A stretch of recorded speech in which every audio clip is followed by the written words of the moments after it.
Mohon izin Ibu memperkenalkan diri, nama saya Nabila Putri Lestari. Saat ini saya berada di kelas AK 604, izin mempresentasikan jawaban UTS metodologi penelitian akuntansi saya.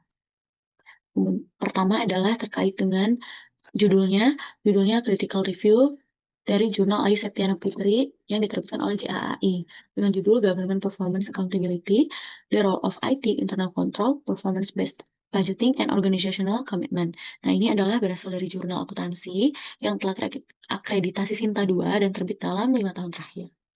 Adapun pembahasannya adalah bab 1 pendahuluan, bab 2 tabel identifikasi artikel, bab 3 pembedahan komponen penelitian, bab 4 critical review, dan bab 5 adalah proposal replikasi dengan modifikasi. Nah, bab 1 pendahuluan itu adalah latar belakang. Di latar belakangnya ada dengan adanya akuntabilitas kinerja instansi pemerintah yang merupakan salah satu prinsip penting untuk mewujudkan tata kelola yang baik atau good governance. Nah, penelitian ini mengenai faktor-faktor yang mempengaruhi akuntabilitas kinerja sebagai upaya mendukung peningkatan kualitas pelayanan publik dan tata kelola pemerintah. Penelitian ini menguji pengaruh pemanfaatan teknologi informasi, sistem pengendalian intern pemerintah, anggaran berbasis kinerja terhadap akuntabilitas kinerja instansi pemerintah dengan komitmen organisasi sebagai variabel moderasi. Nah, penelitian ini bertujuan untuk membedah komponen penelitian, mengkaji kekuatan dan kelemahan, mengidentifikasi research gap, serta menyusun rancangan penelitian replikasi. Artikel ini dipilih karena topiknya yang relevan dengan akuntansi sektor publik khususnya yang menggunakan metode SEM-PLS. Nah, ini adalah tabel identifikasi dari pembedahan artikel. Nah, kemudian di sini ada penulisnya itu adalah Ayu Septiana Putri dari Departemen Akuntansi Universitas Pamulang. Kemudian jurnalnya diterbitkan oleh Jurnal Akuntansi dan Auditing Indonesia JAAI Universitas Islam Indonesia. Volumenya volume 29 nomor 2 tahun 2025 dengan halaman 320 sampai dengan 333. Dan publishnya itu 31 Desember 2025. Tujuannya menganalisis pengaruh pemanfaatan IT, sistem pengendalian intern pemerintah atau SPIP, kemudian anggaran berbasis kinerja terhadap akuntabilitas kinerja instansi pemerintah, serta menguji peran moderasi komitmen organisasi.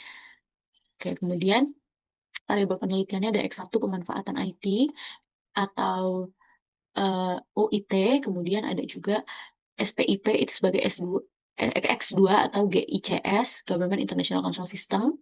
Kemudian X3-nya anggaran berbasis kinerja atau Performance Based Budgeting PBB. Kemudian Z-nya ada komitmen organisasi atau Organizational Commitment OSC. Kemudian Y-nya ada akun berbasis kinerja pemerintah atau Government Accountability Performance Accountability. Nah, itu singkatannya adalah GAPA, GAPA. Nah, teorinya ada dua, teori keagenan dan teori penetapan tujuan. Metodenya kuantitatif dengan primer, datanya disebar melalui kuesioner skala Likert. Kemudian populasinya itu ada 2.846 ASN di tahun 2023, kemudian sampelnya 350 dan kuesioner yang telah disebar 370.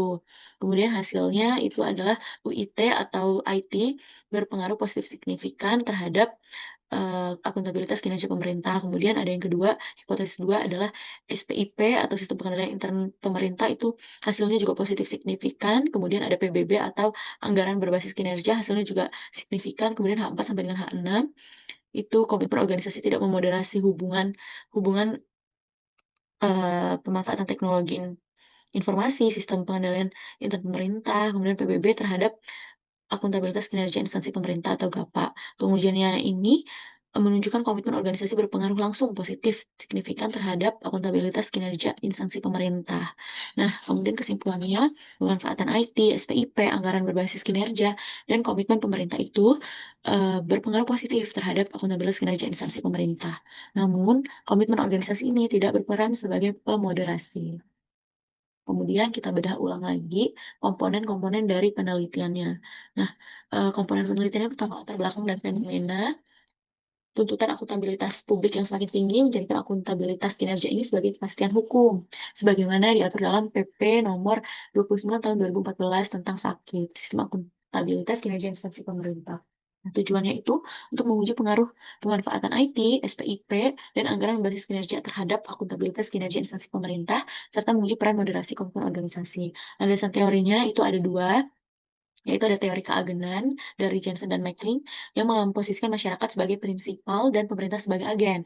Nah, akuntabilitas publik ini menjadi mekanisme untuk mengurangi asimetri informasi antara keduanya.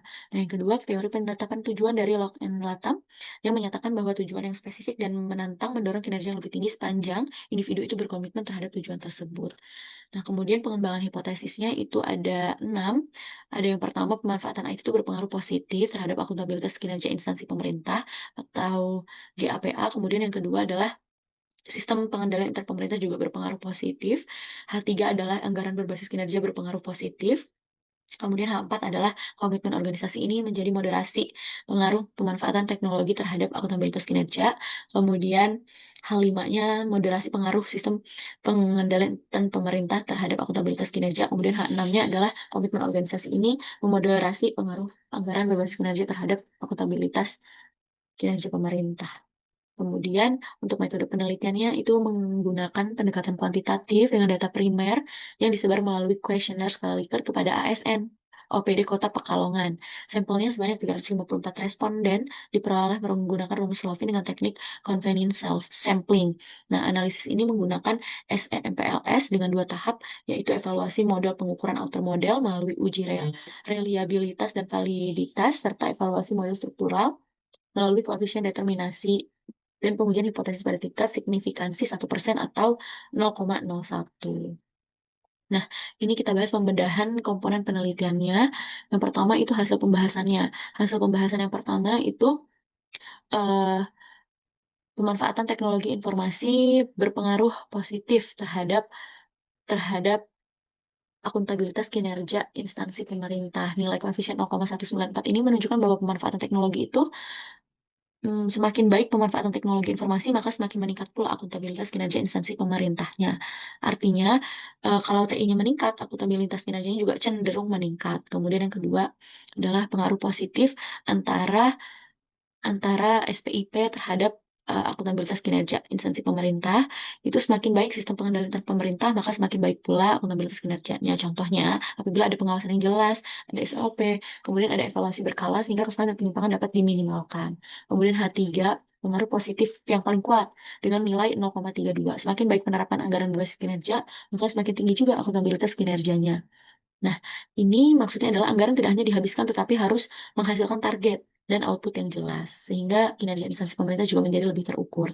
Kemudian H4-nya adalah pengaruhnya. Ini negatif, sangat kecil. Tinggi atau rendahnya komitmen organisasi itu tidak membuat pengaruh TI menjadi lebih kuat. Kemudian yang kelima, pengaruh positifnya tetapi tidak signifikan, di mana komitmen organisasi juga tidak mampu nih memperkuat hubungan SPIP terhadap akuntabilitas kinerja pemerintah.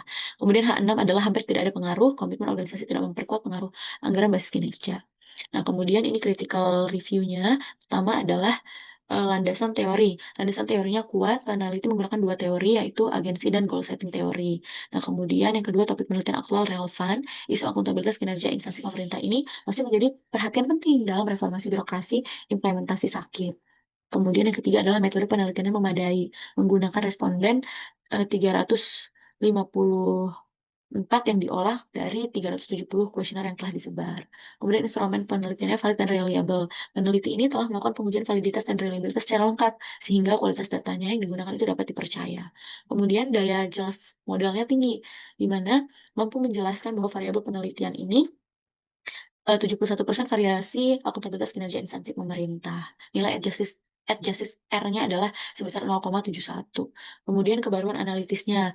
Nah, kebaruan analitisnya adalah reposisi komitmen organisasi dari variabel moderasi menjadi variabel independen, merupakan langkah yang reflektif dan jarang dilakukan. Kemudian kelemahannya ada yang pertama, teknik sampling kurang representatif karena menggunakan convenience sampling sehingga hasil penelitiannya belum tentu nih dapat bisa digeneralisir ke seluruh instansi pemerintah. Kemudian yang kedua, objek penelitian terbatas hanya pada satu daerah, kemudian ketergantungan pada persepsi responden, variabel moderasi tidak berhasil dibuktikan, komitmen organisasi ini tidak terbukti memoderasi hubungan antar variabel, namun peneliti belum memberikan penjelasan empiris yang mendalam mengenai penyebab kegagalan tersebut. Kemudian ada desain cross-sectional, data dikumpulkan hanya pada satu periode, sehingga belum mampu menjelaskan hubungan sebab akibat secara kuat. Nah, kemudian research gap-nya ini ada teoritis, yang dimana agensi teori belum sepenuhnya mampu menjelaskan akuntabilitas kinerja pada era transformasi digital pemerintahan. Kemudian ada gap empiris, di mana komitmen ini, organisasi ini tidak terbukti nih berperan sebagai variabel moderasi. Kemudian ada gap konseptual, kontekstual, di mana peneliti ini hanya dilakukan pada instansi pemerintah Kota Pekalongan yang memiliki predikat akademis sudah tinggi, sehingga penelitian selanjutnya dapat dilakukan pada tingkat akuntabilitas yang berbeda. Kemudian gap variabel, di mana menggunakan informasi teknologi SPIP dan anggaran itu sebagai variabel independen. Padahal perkembangan tata kelola pemerintah saat ini, variabel lainnya seperti implementasi e-government, SIPD, kualitas sumber daya manusia, dan lainnya itu dianggap penting juga. Kemudian metodologis, ini penelitian yang menggunakan conference sampling dan desain cross-sectional. Penelitian berikutnya dapat menggunakan probability sampling, mixed method, atau dan lain sebagainya. Nah, kemudian ini replikasinya. Judul replikasinya adalah pengaruh pemanfaatan teknologi informasi, sistem pengendalian internal, dan penerapan e-government terhadap akuntabilitas kinerja instansi pemerintah dengan kompetensi aparatur sebagai variabel moderasi. Studinya pada OPD pemerintah daerah di wilayah Sulawesi Tengah. Latar belakangnya masih dengan penelitian Putri yang menunjukkan bahwa pemanfaatannya variabel-variabel X-nya itu berpengaruh positif, namun komitmen organisasi tidak terbukti. Nah, temuan ini menunjukkan perlunya memuncul variabel moderasi lain yang lebih berkaitan dengan kemampuan aparatur dalam menjalankan sistem dan teknologi yang digunakan. Oleh karena itu, replikasi ini mengganti variabel moderasi komitmen organisasi dengan kompetensi aparatur serta menambah variabel penerapan e-government sebagai faktor yang lebih relevan. Nah, ini adalah variabel X1, X2-nya pemanfaatan TI, X2-nya masih sama, kemudian Z-nya itu kompetensi aparatur. Nah, ini adalah definisi operasionalnya dan indikatornya ada tingkat penggunaan TI, kemudian indikatornya adalah penggunaan TI, ketersediaan infrastruktur, dan lain sebagainya dengan skala Likert 1 sampai 5. Nah, ini perbedaannya adalah masuk ke kompetensi aparatur di variabel Z, di mana kemampuan ASN itu berupa pengetahuan, keterampilan, dan sikap dalam menjalankan tugas, serta indikatornya pengetahuan, keterampilan teknis, sikap kerja, pelatihan, dan sertifikasi. Nah, teknik sampling yang diusulkan itu itu menggunakan sampling probabilitas dengan proportionate certified random sampling. Nah, kemudian replikasinya ini mengusulkan regresi linear berganda dengan uji MRA menggunakan SPSS.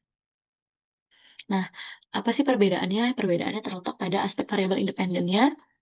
Kemudian ini terletak pada variabel moderasinya yang sebelumnya komitmen organisasi menjadi kompetensi aparatur sipil negara. Objeknya juga yang sebelumnya di Pekalongan menjadi Sulawesi Tengah. Teknik samplingnya convenience sampling. Nah, convenience sampling sama proportionate certified random sampling.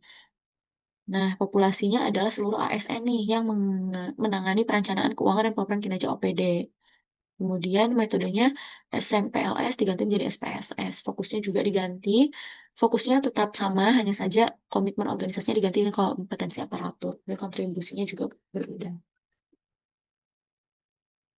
Nah, kesimpulan, artikel yang dibedah merupakan penelitian kuantitatif dengan temuan utama bahwa pemanfaatan TI, SPIP, dan anggaran berbasis kinerja itu berpengaruh positif, sementara komitmen organisasi itu tidak berperan sebagai pemoderasi. Kelemahan utamanya terletak pada teknik konvensional sampling, objek tunggal, dan desain cross-sectional. Nah, setelah riset ini bisa ditindaklanjuti melalui replikasi yang mengganti pemoderasi dengan kompetensi aparatur, memasukkan penerapan e-government sebagai variabel independen, memperluas objek ke daerah dengan capaian sakit yang beragam, serta beralih ke teknik sampling probabilitas dan analisis.